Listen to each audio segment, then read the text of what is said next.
Bonjour à tous, bienvenue dans ce webinaire. Je suis Marilyn, toujours fidèle au poste pour vous parler, vous donner des nouvelles des Mahorais et notamment de Mayotte. Bienvenue donc dans ce We Mayotte, la série de webconférences, vous la connaissez, organisée par la délégation de Mayotte à Paris, qui a pour vocation de valoriser les forces, les atouts de Mayotte. Alors on ne va pas se mentir, bien sûr, on le sait que la vie sur l'île peut être difficile et les médias, notamment Métropole, sont là pour nous le rappeler. Nous, on ne se met pas des œillères, mais on s'est donné comme objectif de montrer les belles choses, de montrer les opportunités, de montrer les forces aussi de Mayotte et du peuple français à Mayotte. Le thème pour ce 5e numéro de We Mayotte, c'est l'identité mahoraise et la culture, dans le sens de la tradition. Comment et pourquoi faut-il emmener cette culture, cette identité dans ses bagages lorsque l'on quitte l'île, que ce soit pour la Réunion ou que ce soit pour la métropole? On va se poser la question bien sûr aujourd'hui. Bonjour Mohamed Zouber, vous êtes le délégué de Mayotte à Paris. Merci d'être avec nous pour introduire ce rendez-vous. Je présenterai nos invités dans un instant. Pourquoi avoir choisi ce thème de l'identité et de la culture aujourd'hui ? Bonjour Marilyn, bonjour à toutes et à tous. Il s'avère que Mayotte se situe dans un espace géographique singulier au monde. Un espace singulier tout simplement parce qu'il est traversé par plusieurs courants civilisationnels et plusieurs identités culturelles, à savoir la culture afro-bantoue de l'Afrique de l'Est, à savoir la culture arabo-shirazi, à savoir la culture anglo-saxonne, parce qu'on a le Kenya qui est juste à côté et ils sont anglo-saxons. Lusophone, on a le Mozambique, mais également malayo-polynésien, on a Madagascar, et puis toute cette civilisation que j'appellerais de l'eau. C'est-à-dire que Mayotte regorge une culture extraordinaire. Il est peu connu, ou pas assez, d'où l'idée de la faire connaître, la faire savoir, et la délégation a estimé que cette thématique est très importante pour valoriser notre territoire. Très bien, nous allons donc questionner cette identité. Merci beaucoup Mohamed Zouber pour cette introduction. Vous voyez, je vous emmène à Petite Terre aujourd'hui, pour ceux qui reconnaissent cette belle image et ces belles plages de Petite Terre. Nous allons questionner donc cette identité mahoraise et puis on va aussi se rappeler et peut-être découvrir pour certains d'entre vous, j'en suis bien certaine, les us et coutumes de la tradition mahoraise. Peut-être en aurez-vous oublié quelques éléments avec cette interrogation, conquérir, reconquérir son passé, son identité. Est-ce que ça permet de mieux vivre hors de Mayotte? Est-ce que c'est un levier de cohésion sociale? C'est ça le thème de notre rendez-vous, cohésion sociale en métropole ou alors à La Réunion ou ailleurs. Je voudrais vous présenter nos intervenants à présent. Merci à eux d'avoir répondu présent. On est ensemble pendant 50 minutes aujourd'hui. On est en live bien sûr, comme toujours. Abdul Karim Ben Saïd, bonjour, vous êtes directeur du musée de Mayotte, le MUMA. On parle d'identité mahoraise, mais c'est quoi cette identité mahoraise? Quelle est sa source? Les réponses, on les trouve dans vos collections matérielles ou immatériels qui sont très riches. Vous nous en parlerez dans un instant. Elena Bertuzzi, vous êtes chorégraphe, Elena, et anthropologue. Vous enseignez à l'Université de Nanterre. Et depuis 2013, vous étudiez un bout de ce patrimoine immatériel, plus exactement l'art du débat, D-E-B-2-A, le débat. Ce sont des rencontres qui pourraient s'apparenter un peu à des compétitions, vous allez nous en parler tout à l'heure, et qui permettent à des groupes de femmes d'échanger, de discuter, de s'exprimer par la danse et le chant. Et vous nous direz comment ce débat, aujourd'hui en 2022, vit et survit et qu'est-ce qu'il apporte bien sûr en métropole à ses pratiquantes. La culture, le patrimoine immatériel, l'identité sont au cœur de son écriture. Bonjour Djabiri Madi Leroy, c'est votre nom d'auteur Djabiri. Vous êtes auteur d'un ouvrage autour des djinns, on en parlera bien sûr, ça fait partie de l'identité mahoraise aussi, et un roman qui met en scène les traditions du mariage. Vous êtes très attaché à ces traditions, qu'elles soient d'ailleurs surnaturelles ou pas, parce que selon vous, elles permettent de canaliser les violences, je vous cite, canaliser les violences, de mieux vivre ensemble. Vous nous expliquerez bien sûr Pourquoi? Et comment on fait concilier ce siècle et cette modernité, bien sûr, ce brassage des cultures propres à notre époque, à toutes ces traditions d'un temps beaucoup plus ancien. Et puis enfin, nous demanderons son avis à Ibrahim Ahmed. Bonjour Ibrahim, vous représentez l'association Narina Anemesso, qui est une association de Dijon, Bourgogne-Franche-Comté, aujourd'hui, et vous êtes donné comme mission de diffuser la culture mahoraise hors de Mayotte. Voilà pour l'introduction. Merci beaucoup à vous tous d'être avec nous aujourd'hui. Je voudrais vous rappeler à vous qui nous regardez que nous sommes en direct et que vous pouvez agir. Vous êtes acteurs de cette webconférence. Vous pouvez participer en laissant vos messages, vos commentaires sous la vidéo. Vous nous regardez actuellement sur le Facebook de la délégation de Mayotte à Paris. Peut-être êtes-vous sur le Facebook de la délégation de Mayotte à La Réunion, sur celui du département de Mayotte aussi. On vous salue bien sûr, je suis ravie que vous nous rejoigniez. Je vais remercier la Fédération des associations mahoraises en métropole, la FAM, qui également a choisi de diffuser cette webconférence. Merci à vous. Et la Mayotte Entraide étudiants, qui est une association également d'étudiants mahorais, qui a choisi également de diffuser. Donc, vous êtes où vous voulez sur Facebook aujourd'hui, mais n'hésitez pas à laisser votre message, votre commentaire à la suite de cette vidéo. Et je l'aurai en plateau. Ça va me permettre de poser les questions que vous souhaitez à nos intervenants aujourd'hui. On démarre cette webconférence. Je vais donner la parole pour démarrer à Abdul Karim Ben Saïd. Monsieur Ben Saïd, vous êtes le directeur du musée, je disais le MUMA, le musée de Mayotte. Alors, je fais une petite parenthèse, un musée qui est fermé depuis 2 ans parce qu'il a vécu le tremblement de terre. Il y a évidemment un projet pour le rouvrir assez rapidement, je vous le souhaite, bien entendu, on en parlera peut-être tout à l'heure. Le musée de Mayotte, ce sont 9 petites salles d'exposition. C'est un musée qui a 7 ans, qui est donc fermé. Est-ce que c'est une ambition? Ça sera peut-être ma première question. Est-ce que c'est une ambition pour un musée, pour votre musée, de défendre l'identité mahoraise? Merci de m'inviter. Donc, je voulais juste d'abord rappeler que les missions d'un musée consistent à acquérir des collections, les conserver, les étudier, les exposer et mettre en place des actions de valorisation de ces collections. S'il n'y a pas ça, il n'y a pas de musée. Et donc, effectivement, quand vous évoquez la fermeture du musée, vous savez, ça me fait un peu mal, mais j'y peux rien. C'est indépendant de notre volonté. Donc, il était important donc, que le Mayotte, d'abord, dispose de son musée, parce que c'était le seul département à n'en pas disposer, parce que le musée est un outil scientifique qui permet donc d'approcher la culture et de la connaître et de la valoriser, de sauvegarder justement ce patrimoine qui constitue donc la culture et de constituer des collections qui permettent justement au public de venir pour connaître donc la culture. L'identité mahoraise est l'objet du musée de Mayotte. Son patrimoine en est le vecteur. La culture est le moyen utilisé pour exprimer cette identité. Les Mahorais doivent en être fiers et parce que c'est leur richesse. Elle devra enrichir le patrimoine de la nation. La France est une mosaïque de patrimoine riche de ses diversités. Mayotte doit être l'un de ces pièces, donc des pièces de cette mosaïque. Le patrimoine doit distinguer Mayotte, comment dirais-je, dans sa région, mais aussi doit permettre à la France d'être fière de ce bout de paradis qui est au bout du monde. Et donc, c'est aussi grâce au patrimoine, à l'identité mahoraise, que la France s'épanouit à travers le monde.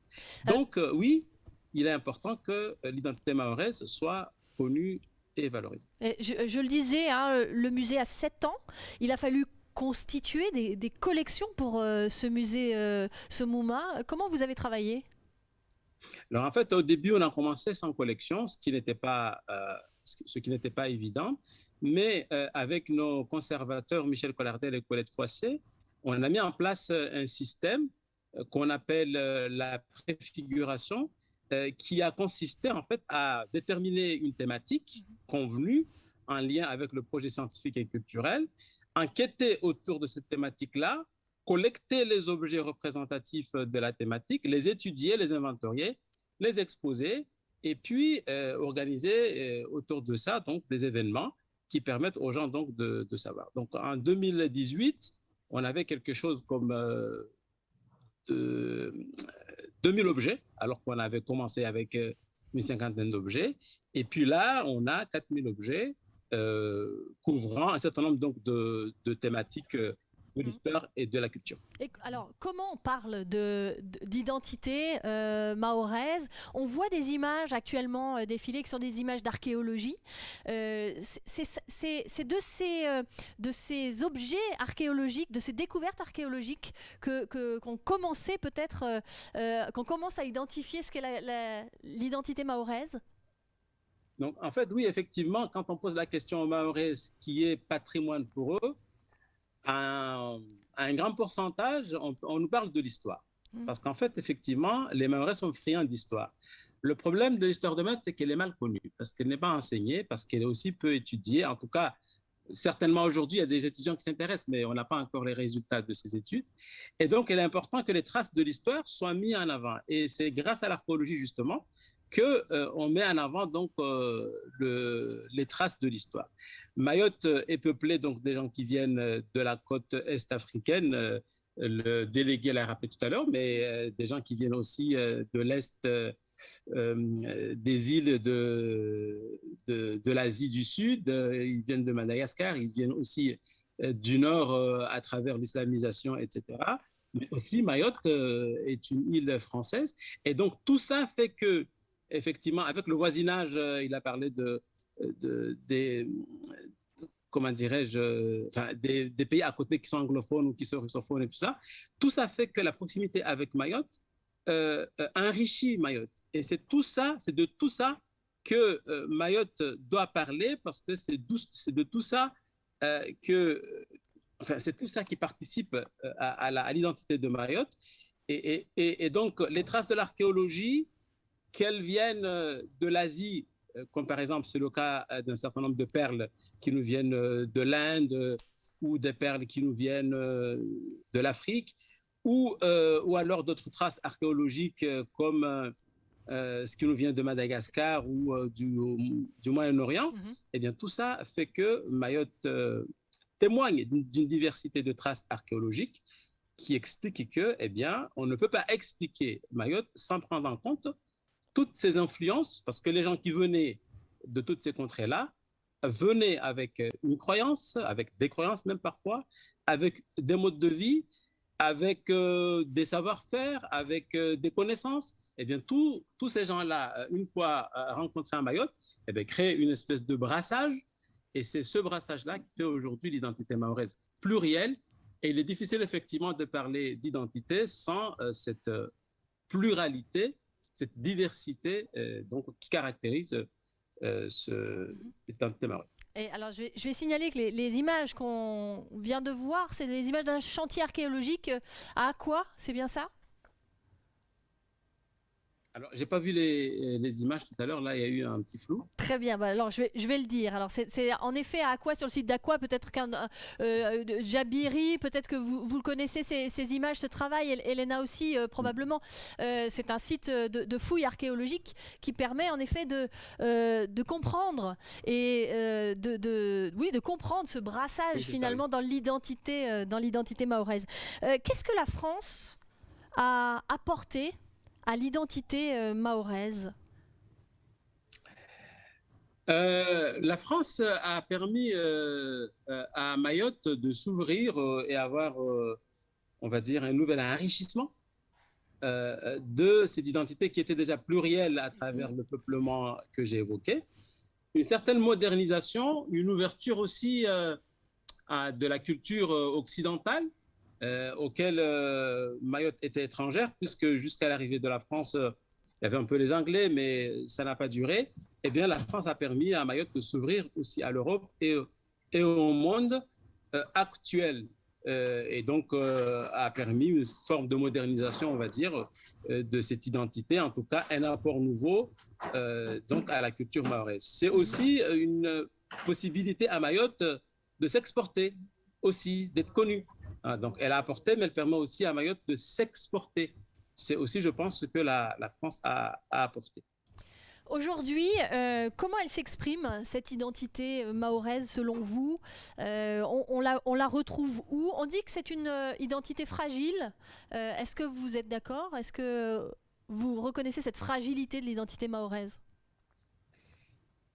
Alors, il y a effectivement des facteurs de fragilité, mais je pense que la culture de Mayotte s'exprime à Mayotte, en tout cas, de façon évidente et quotidienne, quand on regarde les traditions, quand on regarde les arts et spectacles, quand on regarde les cérémonies de toutes sortes, quand on regarde les chants et danses, que ce soit dans les moments de joie, dans les moments de tristesse, etc. On peut citer un certain nombre donc, de ces pratiques-là. Quand on regarde aussi les savoir-faire, oui, Mayotte est riche et cette culture-là s'exprime. Mais effectivement, il y a des facteurs de fragilité. Notamment parce que, à raison de la mondialisation, eh bien, l'artisanat local peine, par exemple, à se développer parce que ça prend énormément de temps de fabriquer du sel de Bandélé, ça prend énormément de temps de fabriquer un chapeau en paille, et qu'effectivement, si c'est juste pour avoir quelque chose pour se couvrir la tête, on va au magasin acheter une casquette et ça va. Et donc, effectivement, il y a des facteurs de fragilité. D'autres facteurs de fragilité, c'est qu'il y a beaucoup de Mahorais, par exemple, qui ne parlent pas le Shimaoré à la maison avec leurs enfants, alors que un des facteurs qui enrichit l'identité, c'est bien le facteur linguistique. Et il se trouve que, et à Mayotte, et dans une grande mesure, les familles mahoraises installées en métropole ne parlent pas ni le Shimaoré, ni le Kibushi. Pour vous, la langue c'est important. La langue, c'est important parce que c'est même l'un des... Enfin, j'ai envie de dire, c'est même le facteur principal. Enfin, quand on ne parle pas une langue, on a du mal à accéder à la culture. On va dire à la représentation, aux terminologies, aux concepts qui sont utilisés dans cette langue-là. Je pense que Djabiri, qui nous parlera de Djinn, va bien en parler. Mais voilà, quand on ne parle pas la langue, on a du mal à comprendre les concepts qui sont utilisés dans cette langue-là. Et donc, effectivement, il y a des facteurs de fragilité. Ouais. Très bien. Merci beaucoup. Je voudrais donner la parole à Zouria Moyad Ben qui vient de nous rejoindre. Bonjour Madame Moyad Ben, vous êtes vice-présidente au conseil départemental de Mayotte. On est ravis de vous accueillir pour votre première participation à ces webinaires Oui Mayotte. Vous êtes en charge de la culture, justement, des sports, de la culture et de la jeunesse, je crois, précisément. C'est un sujet important, l'identité, la culture mahoraise, qu'elle puisse s'exporter hors de l'île? Bien sûr, bien sûr. Bonjour à tous. D'abord, bonjour Marilyn. Bonjour Madame Bertuzzi. Bonjour Leroy, que je connais de chez moi. Bonjour mes directeurs, bonjour à tous. Oui, effectivement, la culture, il est très très important que la culture mahoraise s'exporte. D'ailleurs, c'était le week-end, pas plus tard que le week-end dernier, c'était un week-end assez emblématique chez nous parce que il y a eu l'élection Miss Excellence nationale qui a mis justement Mayotte en lumière. Donc, c'est très très important que Mayotte s'ouvre vers l'extérieur. On va en parler avec nos différents intervenants pendant cette webconférence. En tout cas, on est ravis que vous soyez avec nous. N'hésitez pas à prendre la parole quand vous le souhaitez, hein, bien sûr. Alors, excusez-moi, j'ai d'autres impératifs, j'ai d'autres temps de travail aussi par la suite, donc je ne pourrai malheureusement pas rester avec vous jusqu'à la fin. Très bien. Par contre, j'ai un petit mot à dire à vous, aux internautes qui nous écoutent, parce qu'il est très important que moi, en tant qu'élu, je puisse échanger, relayer des messages auprès des Mahorais qui sont à travers le monde entier.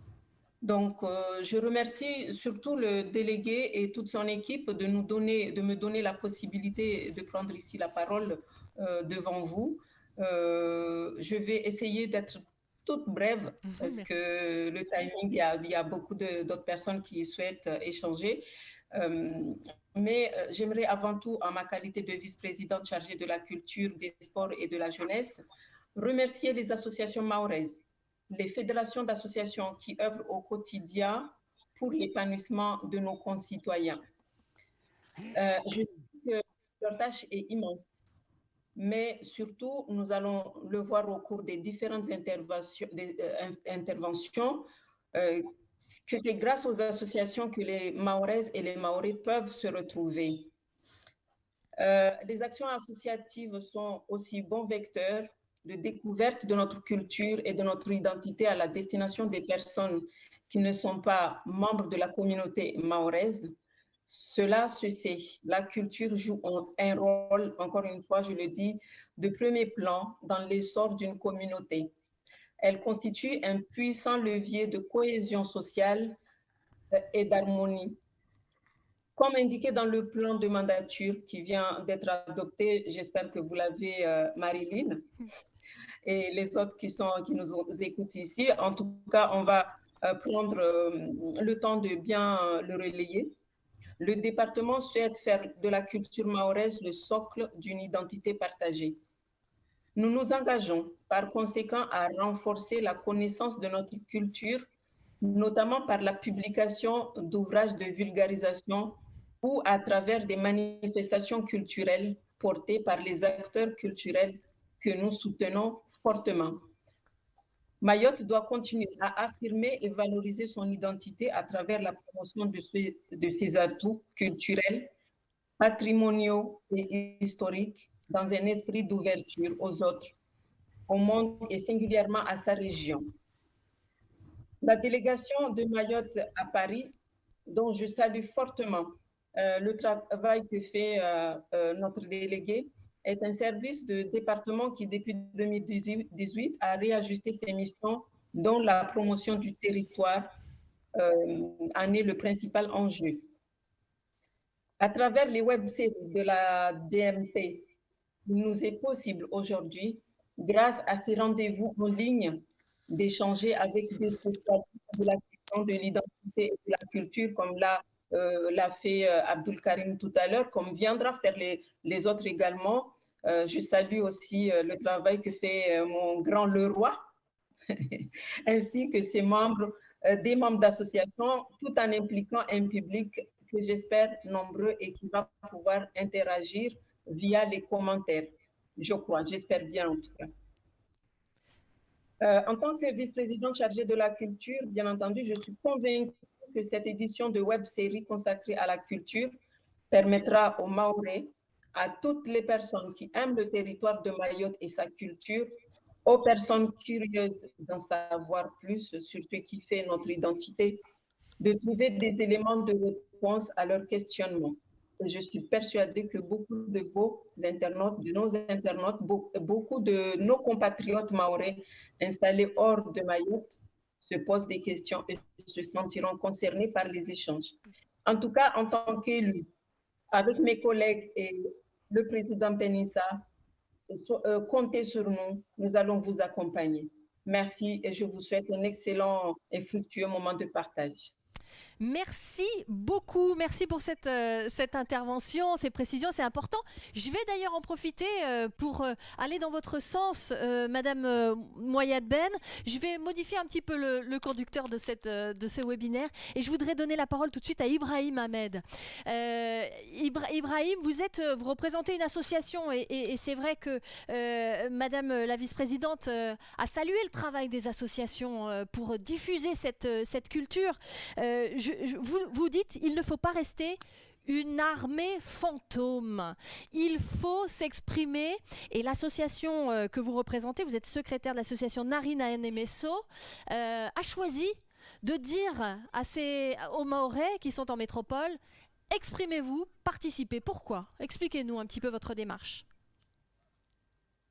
Oui, bonjour à tous, bonjour à toutes. Je souhaiterais quand même préciser tout à l'heure, la Narina Nemeso est une association qui est présente sur tout le territoire. Je suis le secrétaire et aussi le délégué de Dijon. Parce que tout à l'heure, j'avais écrit comprendre, Naranémé, ce n'est pas que sur Dijon, c'est sur tous les territoires, oui, vous êtes à mais Dijon, avec des délégations dans les régions. Hein. Ça mérite d'être précisé. Donc, on trouve. Et donc, l'enjeu, effectivement, la question se pose. La problématique, c'est que, comment dire, disons que l'exilé est un peu conservateur et qu'aujourd'hui, Mayotte et les Mahorais sont confrontés à une tension entre... Enfin, on est en train de vivre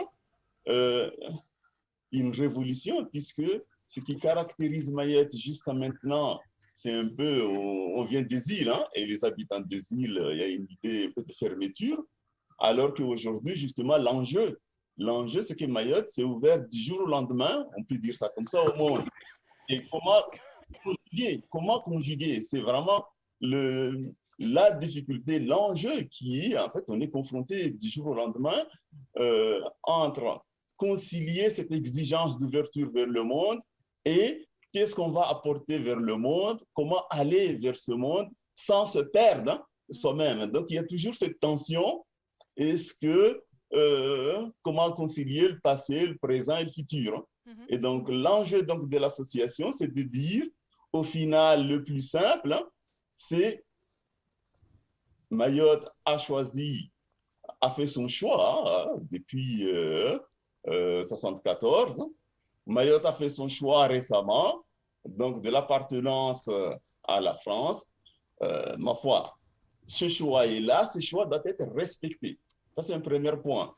Une fois respecté, nous ne devons pas nous fermer. Bien au contraire, nous devons aller vers le monde pour participer au monde. Hein. Et ça commence justement tout à l'heure quand vous avez posé la question, qu'est-ce que la France a apporté à Mayotte? Effectivement, Hamidan Ambrirkidan, parce que ça fait partie, donc je me permets quand même de le citer parce que c'est un de nos membres qui était ici et qui est rentré à Mayotte, heureusement, ou malheureusement ces derniers temps, il a des années de santé, mais pour le coup, il a quand même écrit ce livre Dignité mahoraise. Ben connaît un peu les origines de ces travaux puisque lui-même a participé hein, à l'émergence en fait d'une partie hein, des conclusions qui sont dans ce livre où l'enjeu c'est qu'on doit respecter la dignité des Mahorais par le choix qu'ils ont fait. En même temps, les Mahorais eux-mêmes doivent témoigner de leur présence. Ils ne doivent pas être justement cette armée fantôme qu'on ne voit pas. Non, nous sommes Français, parmi les Français, nous appartenons à ce monde et donc il n'y a aucune raison que voilà, qu'on puisse être tout le temps absent et que nous devons, par nos actions. Comment faites-vous? Alors justement, comment faites-vous, Ibrahim? Quelles actions vous mettez en place pour faire en sorte que la culture mahoraise et les Mahorais s'expriment? On parle d'ancrage territorial sur le territoire de la métropole. Qu'est-ce que vous proposez exactement? Et puis, quand même, derrière, j'ai cette question. Est-ce que de s'intégrer davantage dans la vie de la cité, c'est pas une façon aussi, un risque de perdre son identité? Il n'y a pas de risque. Hein. Il n'y a pas de risque. Potentiellement, on pourra toujours dire oui. Parce qu'en fait, tout à l'heure, quand je disais qu'il y a une tension, en fait, la tension sur Mayotte, comme sur bien d'autres cultures, hein, c'est comment l'interpréter. On peut l'interpréter d'une manière dynamique ou on peut l'interpréter d'une manière statique. Donc, l'association a fait le choix hein, de dire que non, la lecture doit être une lecture dynamique. Très bien. Qu'est-ce que vous proposez? Qu'est-ce que vous proposez? Non, mais concrètement, ce sont se montrer par nos actions. C'est-à-dire que, pour prendre l'exemple que nous faisons à Dijon, participer aux activités des municipalités. La municipalité de Dijon propose pas mal d'activités et nous ne devons pas être absents. Exemple, lors des téléthons, pendant tous les décembre, le mois de décembre, il y a donc les téléthons qui arrivent, donc nous devons participer et présenter l'art culinaire mahorais au profit des téléthons. C'est bien par ce geste aussi minime soit-il qui permet donc à nos concitoyens de la métropole de découvrir Mayotte. Hein. Ce n'est pas en restant entre soi ou en ignorant ce qui se passe autour de nous que nous allons faire connaître Mayotte, c'est le contraire, c'est par nos actions, en témoignant de notre présence. si cette présence n'est pas là, ben, nous allons devenir, c'est ce que lui, l'expression l'armée fantôme, c'est ça, ben, parce qu'on est là alors qu'on est parfaitement invisible. Et il va falloir maintenant arrêter cette invisibilité. Je sais que des fois c'est difficile parce qu'effectivement, ben oui, aller vers l'autre demande un minimum quand même de pouvoir maîtriser les codes. Et c'est des fois pas évident. Moi-même, je reconnais que c'est pas évident en fait. Hein, ce pas vers l'altérité, pourtant on en a besoin par nos actions en fait. Hein. Très bien. Et c'est par nos actions qu'on va pouvoir présenter Mayotte et non pas faire uniquement, comment dire, des activités dans l'entre-soi. Bien sûr, ces activités, c'est important quand on organise des journées culturelles, c'est important, mais la dimension de participer dans la vie de la cité, c'est l'enjeu, d'autant plus que le paysage, justement, lui, il a changé. Jusqu'à une époque récente, on pourra dire que l'essentiel de ceux qui partaient à Mayotte, c'était le public, on va dire, étudiants, stagiaires. Aujourd'hui, on est plus dans l'optique, ce sont des familles qui s'installent de plus en plus et avec des jeunes qui grandissent en fait en métropole. Hein. Et donc, ces jeunes-là, voilà, nous devons les accompagner pour qu'ils puissent vivre. Moutar Salim disait dans La Vie chère, on est une double culture, à la fois une culture de Mayotte, mais aussi nous participons à la diversité de notre pays. Hein. Très bien. L'outre-mer, oui. Ça, c'est un message à passer. En effet, moi, je voudrais aussi qu'on parle de culture, c'est-à-dire de quelle culture on parle. Je vais donner la parole à Elena. Elena Bertuzzi, je disais tout à l'heure, vous étudiez depuis plusieurs années le débat en particulier. Vous êtes de culture italienne, hein, pas du tout mahoraise, mais vous avez choisi de vous fondre dans cette culture et dans l'île. Vous êtes plongé dans cette culture pour votre thèse en anthropologie générale. Vous avez fait un travail incroyable, on en parlera tout à l'heure de ce travail pour comprendre, pour fixer, pour écrire, pour fixer, hein, dans le sens traduire l'art du débat. C'est quoi le débat déjà ?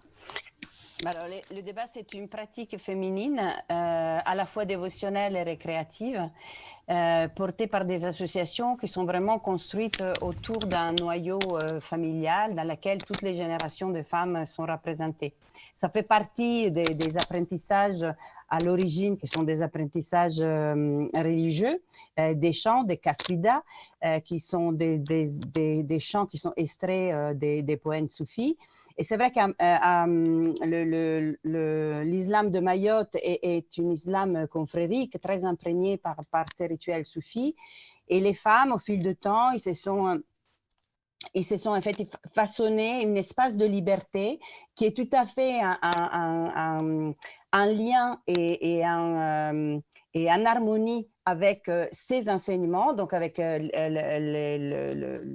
parti pris et la spiritualité générale de l'île, mais dans lequel ils ont su effectivement aussi faire glisser des éléments plus ludiques, plus expressifs, plus créatifs, qui fait que cette pratique, encore aujourd'hui, a une importance capitale pour pas seulement pour les anciennes, mais aussi pour les jeunes. Et le fait qu'il y a énormément d'associations qui se rencontrent entre elles, développe toute une créativité qui est supportée par un feeling de compétition entre ces différents groupes et qui fait que les associations, ils essayent de faire de leur mieux pour être les meilleures représentantes de ce répertoire. Alors Elena, si vous le voulez bien, on va regarder quelques images, on va se laisser aussi porter par cette danse et puis on pourra les commenter et en dire un peu plus ce que ça représente aujourd'hui ce débat. Regardez.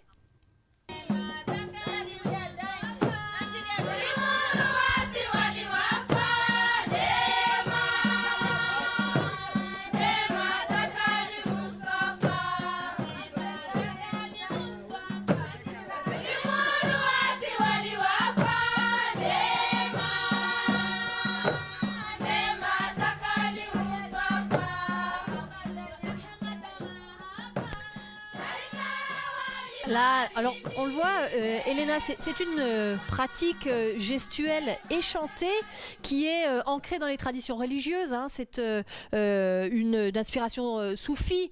Qu'est-ce qu'on a gardé de cette tradition aujourd'hui en 2022? Moi, je dirais tout, parce que à la fois, il y a toute la spiritualité qui est justement très créative, mais en même temps, il y a le don de soi. Je dirais pour interpréter ces chants et pour être les meilleurs représentants de ces chants, les femmes ils doivent absolument se donner à fond. Et c'est par ce dépassement de soi que justement, il touche à quelque chose de sensible, d'essentiel, qui nourrit constamment la pratique et le sens de la pratique pour les femmes que le font.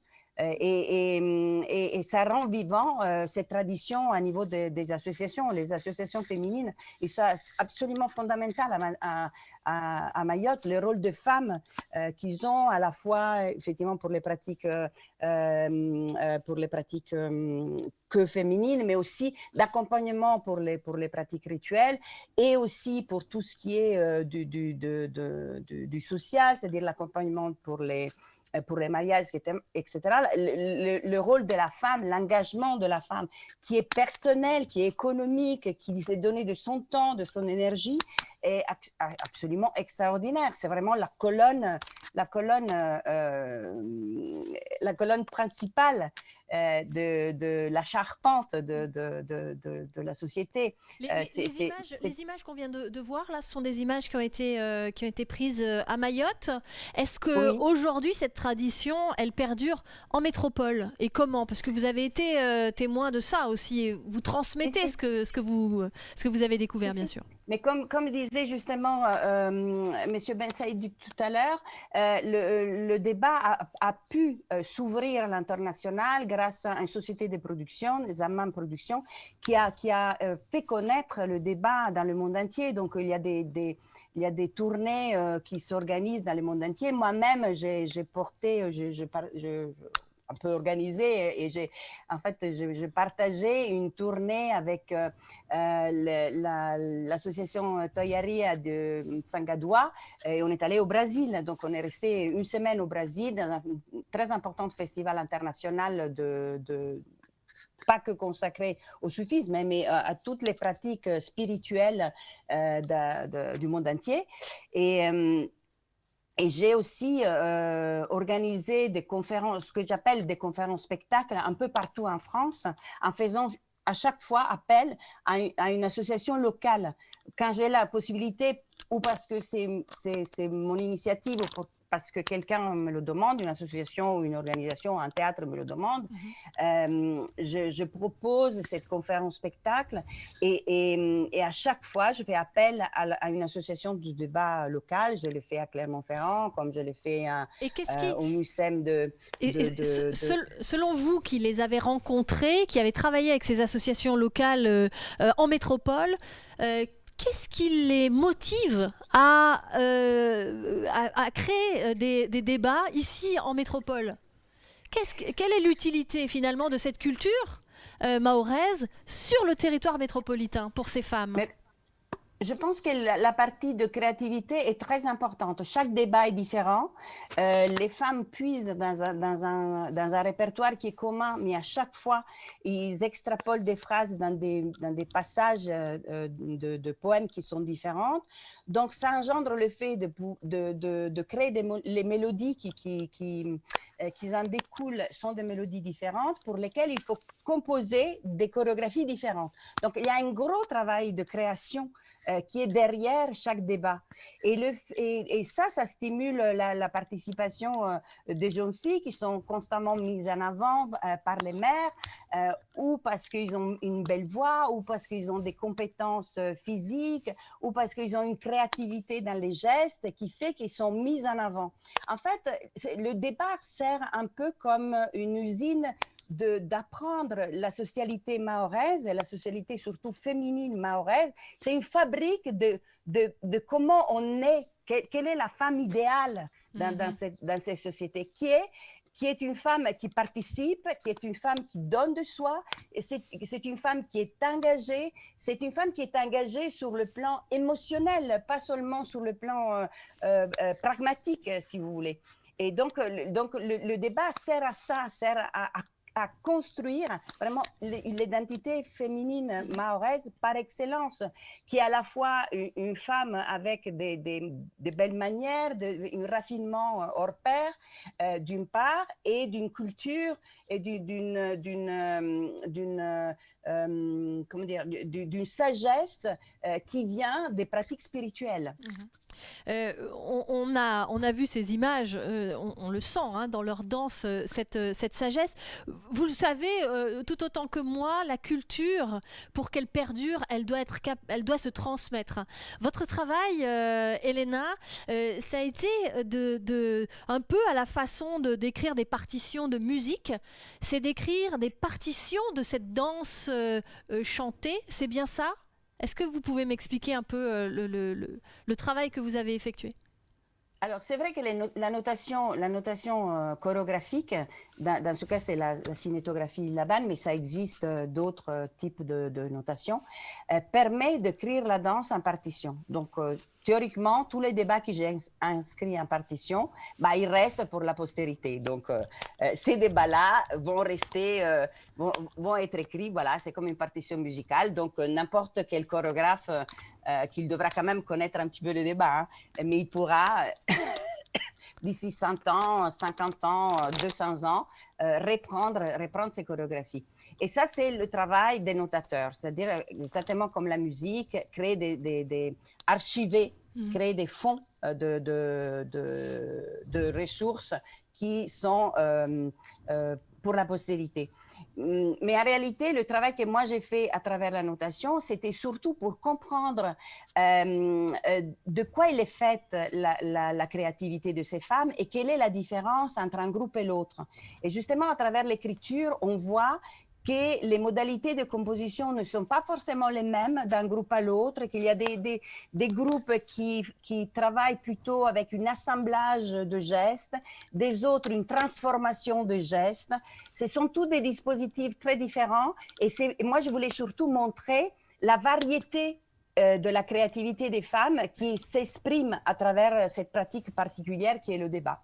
Alors, vous le savez, hein, vous pouvez vous aussi réagir et laisser vos questions, poser vos questions à nos intervenants en laissant un message sous la vidéo que vous regardez, que ce soit sur le Facebook de la délégation de Mayotte à Paris, du département de Mayotte, de la délégation de Mayotte à La Réunion ou sur les Facebook des associations qui sont partenaires de ce Oui Mayotte. J'ai un message qui nous arrive, c'est qu'il faut rajouter quand même, le dire, on parle du débat avec vous, Elena, mais il faut rajouter que Mayotte est très riche en danse traditionnelle. Voilà ce qu'on nous dit. Il n'y a pas que le débat, il y a aussi le moulidi, le daïra des hommes et des femmes, le maoulida, il y en a d'autres. Et on pourrait parler par exemple du mbiwi aussi, Elena. Oui, le mbiwi, c'est la danse par excellence des mariages. Et en fait, c'est une sorte de défi chorégraphique entre deux femmes qui corporellement, c'est exactement l'inverse du débat. Dans le débat, la position des danseuses, légèrement déséquilibrées vers l'arrière, ils sont tout en ligne et la danse s'exprime pratiquement avec le haut du corps, alors que dans le mbiwi, le poids du corps est légèrement en avant, toutes les articulations ils sont contrôlées et il y a en fait, par un piétinement très très rapide du pied, une espèce de vibration qui se fait à niveau du bassin. Donc, c'est un peu les deux à niveau corporel, ça met en mouvement les articulations de manière inversée. On entend la chorégraphe. Merci beaucoup. Et on a vu une photo d'ailleurs d'une danse mbiwi lors d'un mariage, une photo que vous nous avez transmise également, Elena. Merci beaucoup. Puisqu'on parle de mariage, je vais donner la parole à Djabiri Madi-Leroy. Djabiri, c'est votre nom d'auteur, Djabiri Madi-Leroy. Vous travaillez à la mission locale de Mayotte également. Vous êtes, Djabiri, très attaché, je le disais en début de webinaire, à la terre et à la langue de vos ancêtres mahorais, vous leur rendez hommage et notamment vous participez à cette transmission dans un ouvrage. Le premier ouvrage, c'est La valse des djinns. C'est un recueil de poésie qui est paru en 2019 dans lequel vous mêlez, je dis rapidement, mais vous mêlez le passé, le présent aussi, l'actualité, la tradition et puis la modernité. Vous dites, je vais vous citer Djabiri si vous le voulez bien, trompeur, changeant, effrayant ou magnifique, ils, en parlant des djinns, sont l'âme de Mayotte, ses racines et son futur, son histoire. C'est la 4e de couverture de votre livre. Pourquoi dites-vous que les djinns sont les racines et le futur de Mayotte ? Tout simplement parce que, d'abord, bonjour à toutes et à tous, ceux qui nous écoutent en ce moment. Donc, tout simplement parce que le djinn, c'est un élément qui accompagne et qui a toujours accompagné le peuple mahorais depuis toujours. Aujourd'hui, quel que soit le positionnement de la personne sur le plan spirituel, sur le plan culturel, sur le plan à tout niveau, si vous voulez, cet aspect lié au djinn, au surnaturel, apparaît toujours. Il a été dit ici par les intervenants les uns et les autres qu'effectivement Mayotte est une espèce de mélange, si vous voulez, de plusieurs cultures qui arrivent de plusieurs endroits. Et c'est pas rare, effectivement, de voir qu'effectivement, à Mayotte, des gens qui sont en transe, il y en a qui parlent en kimouchi, en malgache, il y en a qui parlent même anglais, il y en a qui parlent en français alors même qu'ils n'ont jamais été à l'école. Donc, vous voyez un petit peu, c'est la place qu'a le djinn, en tout cas, dans la vie quotidienne, dans la culture de Mayotte. Donc, quel que soit, même quand vous voyez un grand religieux à un certain moment qui va à la mosquée, qui ne jure que par le Coran, etc., mais il arrive qu'à un certain moment, ne serait-ce que quand la personne a un petit bobo quelque part, on se dit, ah, j'ai été marabouté par quelqu'un peut-être. Il faut aller consulter, il faut aller voir un fondi, un connaisseur pour pouvoir en tout cas guérir la maladie. Donc, vous voyez un peu l'omniprésence de djinn dans notre culture. Donc, ça, c'est quelque chose qui est, mais vraiment qui accompagne le Mahorais durant toute sa vie. Alors, Djabiri, moi, je me mets à la place des Mahorais qui sont en métropole aujourd'hui. On disait tout à l'heure, il faut s'exprimer, il faut que les Mahorais osent prendre la parole et montrer leur culture. Et puis, je me mets à la place donc, des Mahorais en métropole et ils se disent, oui, mais comment je montre cette culture, cette histoire, cette tradition des djinns sans paraître un peu fou, puisque c'est une culture qui est très particulière et que tous les jeunes n'assument pas aujourd'hui, peut-être. Peut-être les jeunes n'assument pas. Le terme est bien choisi, effectivement, n'assument pas. Mais c'est là où c'est dangereux, en fait. Il faut l'assumer. Il est tout à fait possible pour ceux qui sont en métropole. Moi, j'ai vu à La Réunion, ça se pratique, les gens qui font des grands rumbus. C'est une grande manifestation où on vient là, où ça chante, ça boit, ça fume, et les gens sont en transe en fait pour s'exprimer et exprimer en fait comment dirais-je, ça manifeste un petit peu leur culture et leur être d'une manière globale, si je peux m'exprimer ainsi, parce que tout simplement, en faisant ça, les gens pensent que là, on est élevé à un certain niveau du surnaturel, on veut dire, on n'est plus soi-même. Et c'est ça, c'est cette liberté-là qui doit s'exprimer à tout moment pour que la personne se sente en tout cas libre et léger dans son corps en enlevant toutes les pressions qu'ils peuvent avoir au quotidien. Alors, donc, c'est que... Oui. Djabiri, oui, je vous laisse terminer, Donc, c'est vraiment si la personne n'assume pas cette culture-là, ça va enfermer la personne en quelque sorte et ça va lui permettre d'adopter un comportement qui n'est pas le sien. Et ça, c'est très mal. Très bien. Identité, culture, puissant levier de cohésion sociale hors de Mayotte. C'est exactement le sujet de cette conférence. Je voudrais qu'on parle du mariage, Djabiri également, puisque le mariage, c'est la toile de fond de votre deuxième ouvrage qui s'appelle L'éclaboussure du sang d'honneur, un roman qui a été édité aux éditions Livre Bleu. Le lit bleu. Le lit bleu, oui, c'est ça. Ce mariage, il est bourré de traditions, le mariage mahorais en particulier. Quelles sont ces coutumes et pourquoi il faut les conserver selon vous? Alors, il faut le conserver tout simplement parce que, tout simplement en respectant le mariage traditionnel, le mariage tel que ça se pratiquait dans le temps, c'est là où le Mahorais puisse se retrouver lui-même, dans le sens où le mariage, c'est élever la personne à une certaine strate de la société déjà. Parce qu'il faut comprendre la chose suivante, que la vie des Mahorais est une ascension vers différents grades et places au sein d'une société. Quand la personne est née, la première des choses à Mayotte, effectivement, c'est que la personne, l'enfant, doit entendre l'appel à la prière. Ça, c'est une étape. Deuxième chose, l'enfant grandit, s'agissant d'un garçon, par exemple, à un certain moment, il doit être circoncis. Ça permet à la personne de grandir un petit peu, de se dire, là, maintenant, je suis un homme. Après, la personne doit arriver à un certain moment, il doit arriver au mariage. Et à chaque étape, quand la personne arrive au mariage, il est même vérifié qu'effectivement la personne change de nom. Dans quel sens?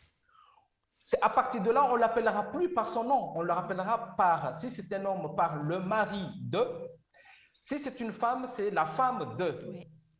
Mais après, effectivement, la personne a un enfant. Là, on va l'appeler par le papa de, la maman de. On change de situation. Donc, mais à quoi ça sert? À quoi ça sert?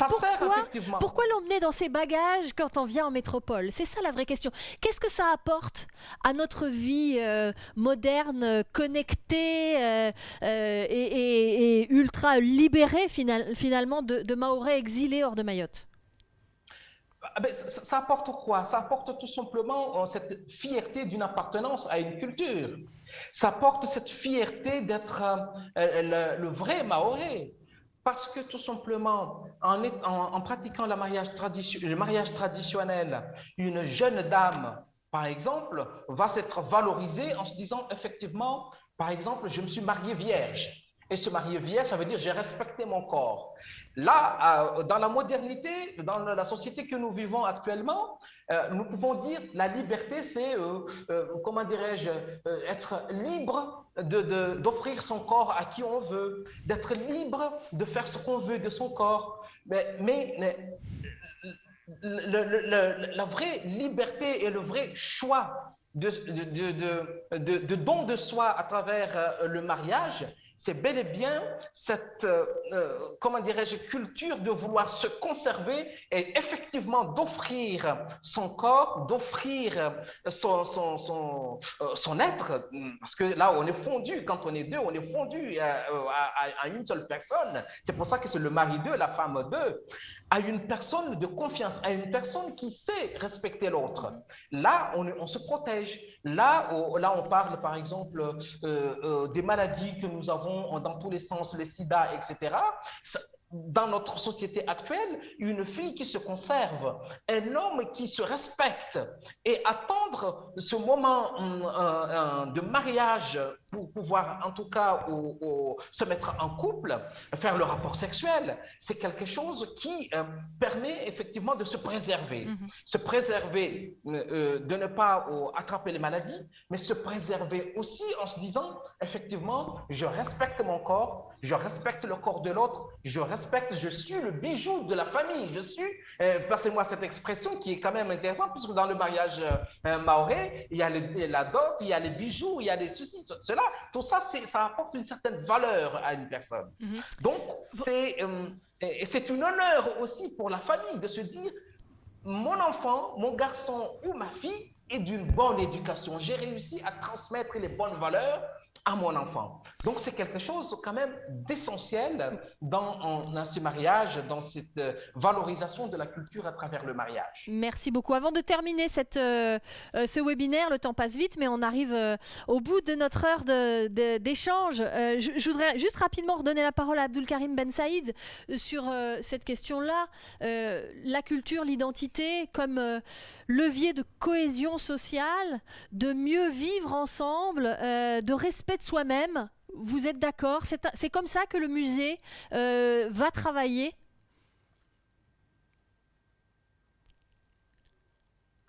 Est-ce que... Culture comme moi... Oui. Ah, allô? On vous entend, on vous entend. Oui, donc la culture comme moyen de s'exprimer, la culture comme moyen de s'affirmer, c'est quelque chose qui est important parce que du coup, on reste soi. En restant soi, on se respecte et en restant soi, on s'affirme. Et c'est important que dans des relations, on donne. Donc, on ne donne que quand on a. Donc, quand on n'a rien, on ne donne rien. Donc, après, le partage, c'est on donne un peu, on prend, etc. Donc, l'enrichissement passe aussi par ça. Donc, quand on est soi et quand on se connaît, c'est beaucoup plus facile de partager que quand on n'a rien. Et donc, cette culture-là, cette identité-là, elle est importante, qu'on puisse la voir, qu'on puisse la vivre. Parce qu'après, par exemple, prenons le cas du mbiwi ou du débat, etc. Il y a un certain nombre de valeurs qui sont transmises à travers la rencontre des dames. Et donc, par exemple... Et c'est des valeurs qui sont toujours utiles aujourd'hui, qu'on retrouve, dont on a elles sont besoin utiles encore parce que, par aujourd'hui, exemple, bien sûr. on apprend ce qui est beau, on apprend à respecter l'autre, etc. Il y a des concepts du type le respect, on donne la place à l'autre et tout ça. Et ça c'est important dans la société. Merci beaucoup. C'est là où la culture mahoraise est utile à l'extérieur aussi. Merci beaucoup. Je vais donner la parole pour le mot de la fin. Je vais vous donner la parole, Zouria Moayad Ben, pour conclure ce webinaire qui était riche en informations, en sujets. On découvre aussi et on pousse un peu plus loin en fait notre connaissance de l'identité. Justement, c'est tellement intéressant que j'ai finalement... Vous êtes resté. Voilà, je suis restée. En fait, j'ai voulu intervenir sur deux choses. Oui. Tout à l'heure, on parlait de Mbiwi. Il est très important de comprendre l'ordre. Quand on parle de Mbiwi, chez nous ici à Mayotte, justement, danser le Mbiwi demande une certaine corpulence. Pour une femme, il faut que les fesses bougent un peu.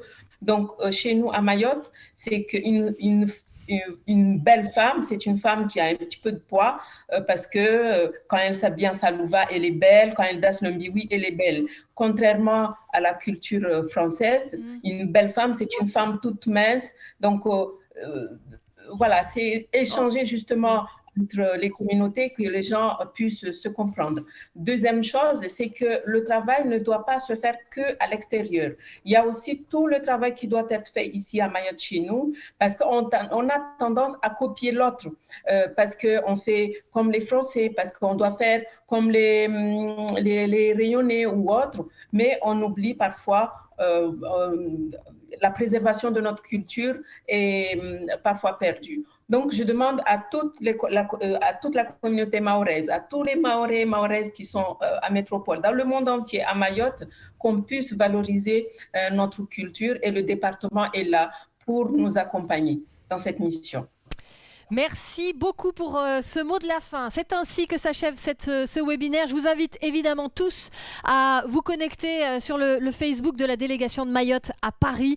Vous aurez toutes les informations dont vous avez besoin pour vivre et découvrir votre culture, cette identité mahoraise et surtout pour prendre des nouvelles de la prochaine édition de Oui Mayotte. Merci à tous les intervenants pour ces échanges, c'était super.